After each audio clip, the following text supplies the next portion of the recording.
At first, nothing seemed out of place. The church was beautiful. White flowers lined the aisle. Soft light poured through the stained glass windows. Guests sat quietly, waiting for the ceremony to begin. It was supposed to be a perfect day. And yet, something felt off. Harper Sinclair stood at the altar, her hands lightly clasped in front of her. Her dress flowed perfectly. Her makeup was flawless. To everyone watching, she looked calm. But she wasn't, because she had noticed it too. The silence. Not the peaceful kind, the uncomfortable kind. The kind that makes you aware of every small movement, every breath, every shift in the room. Her eyes moved slowly across the crowd. Friends, family, familiar faces. And then she saw them at the back of the church. A small group of men stood together, still, quiet, watching. They didn't smile. They didn't speak. They didn't belong. Harper's chest tightened slightly. A strange feeling settled in, the kind you can't explain, but you can't ignore. She turned her head slightly. "Oliver," she said softly, standing beside her. Oliver Hayes didn't respond, not immediately. When he finally looked at her, something in his expression had changed. Not confusion, not surprise, recognition. And in that moment, Harper realized something she wasn't supposed to know. This wasn't a coincidence. Her gaze slowly returned to the men at the back. One of them shifted slightly, just enough to step forward. The air in the room seemed to tighten. Guests began to notice. Whispers spread, movement, unease. And then, a sudden sound broke the silence. In a quiet town just outside Manchester, life moved slowly. Too slowly for secrets. But somehow, Oliver Hayes had managed to bury his. To everyone here, Oliver was simple, calm, reserved, polite. The kind of man who fixed things without being asked, who smiled just enough to seem kind, but never enough to invite questions. He worked at a small auto repair shop on the edge of town. Nothing fancy, just oil-stained floors, worn tools, and a routine that kept his head down and his past buried. And then there was Harper. Bright, warm, the complete opposite of him. She worked at a local bookstore, the kind of place that smelled like old paper and quiet dreams. She noticed him first. Of course she did. Men like Oliver didn't approach people. They avoided attention like it could burn them. But Harper wasn't afraid of quiet men. She was curious about them. "What's your story?" she asked him once, smiling as she handed him a book he didn't even remember picking up. Oliver paused. For a second too long. "Not much to tell," he said. That was a lie, but she believed him anyway. Oliver Hayes wasn't his real name.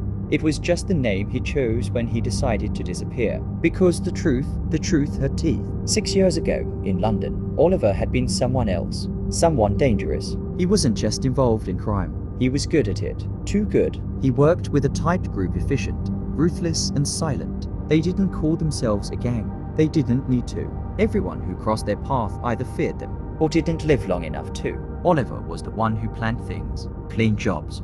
No witnesses. No mistakes. Until one night, there was a mistake. Not his. But he paid for it anyway. A job went wrong. Someone important died.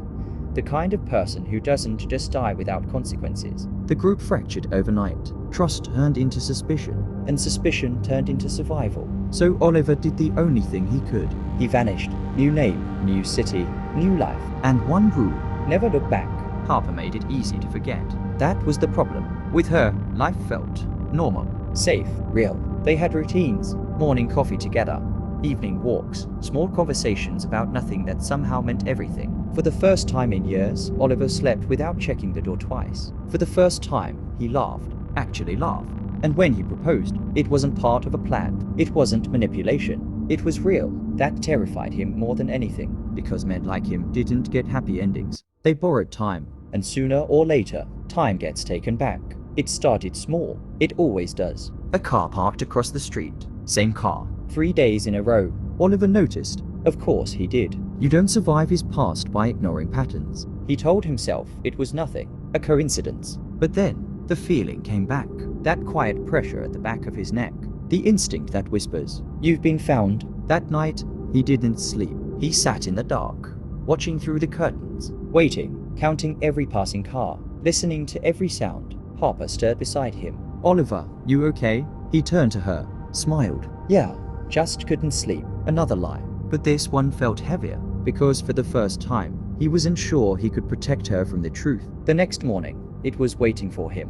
No envelope, no stamp, Just a single photograph slipped under the door. Oliver froze the moment he saw it. His hands didn't move, but his heart did. Fast, violently. Because the photograph wasn't random. It was old, grainy, taken years ago. 4 men standing together. Him and the 3 he thought he'd escaped. On the back, written in black ink, "You don't get to leave." Oliver didn't breathe. Not right away. His eyes stayed locked on the photograph, like looking away would make it disappear. But it didn't. It stayed exactly where it was. Heavy, real, waiting. Harper's voice came from behind him. "Oliver." He flipped the photo over instantly. "Too fast. Too controlled." "Yeah," he said, already turning away. Just something on the floor. She walked closer, close enough to see him. Not the photo, but him.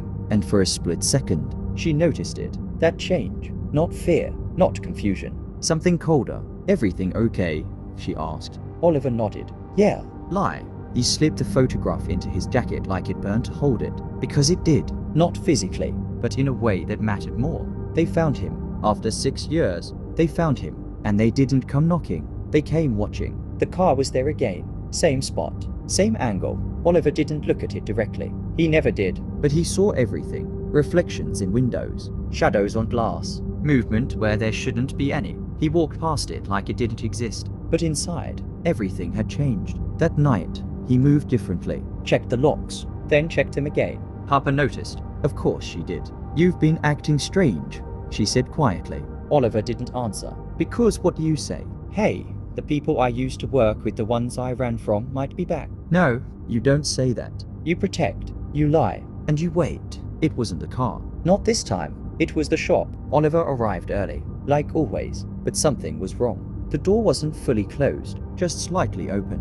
Enough. He stopped. Didn't move. Didn't breathe. Then slowly, he stepped inside. Everything looked normal. Too normal. Tools in place. Lights off. Silence. Then he saw it. On his workbench. Another photograph. This one newer. Clearer. Taken from across the street. Harper. Laughing. Unaware. Alive. Oliver's jaw tightened. On the back, another message. "Now we know what matters." That's when it stopped being about him. He shouldn't have gone to her that day. He should have stayed away. But fear doesn't make you rational. It makes you desperate. Harper was closing up the bookstore when he walked in. "Hey."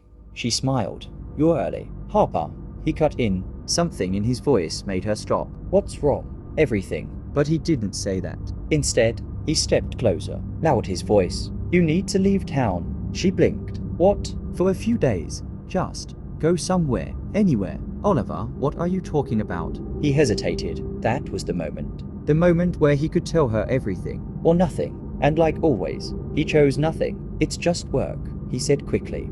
"Something came up.